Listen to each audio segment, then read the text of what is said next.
You have already studied about the classification of economic activities into primary, secondary, and tertiary sectors depending on their nature. Economic activities can also be classified into organized and unorganized sectors depending on their conditions of employment. Meet Manav and Riya. Let us understand the difference in the organized and unorganized sectors by looking at their working conditions. Riya works in an office where she reports for work at 9 a.m. and leaves for home at 5 p.m. If Riya is required to work for more hours, she is paid overtime money. Riya gets paid casual and medical leave, besides an off on all Sundays and public holidays. On joining work, Riya was given an appointment letter stating the terms and conditions of her work. Riya always gets her salary on time every month.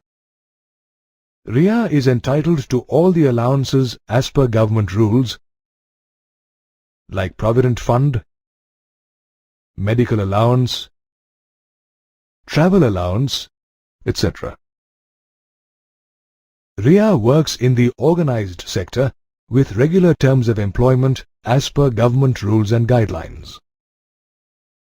Manav works as a daily wage laborer at a construction site and reports for work at 8 a.m. Manav is supposed to work till 5 p.m. but often works till much later. He gets no overtime for the extra hours of work. Manav does not get paid leave even in sickness and works on all days, including public holidays. Manav was not given any letter of appointment and can be removed from work any day.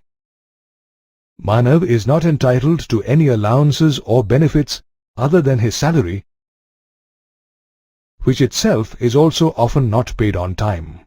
Manav works in the unorganized sector, where government rules and guidelines for employment are not followed. Here is a comparison between the working conditions in the organized and unorganized sectors. When the organized sector offers better employment conditions, why do people work in the unorganized sector? Let's find out.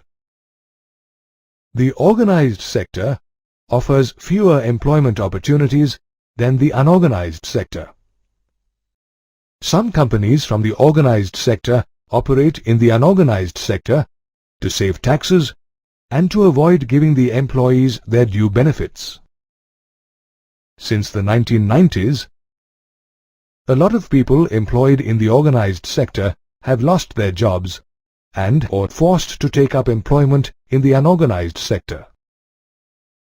Let us now look at the groups of people who need protection in the unorganized sector. The vulnerable groups that need protection in the unorganized sector in rural India are landless farm laborers, small and marginal farmers, and traditional artisans like weavers and potters.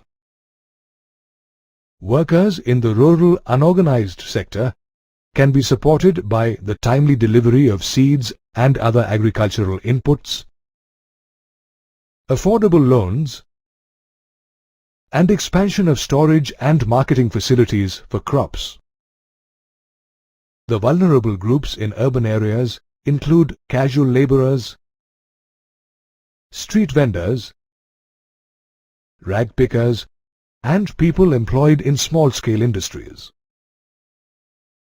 Workers in the unorganized sector in urban areas can be supported by government assistance to small-scale industries and by finding ways to protect the large number of casual workers. People from the scheduled castes and tribes need extra protection as they also face social discrimination besides the other disadvantages of the unorganized sector.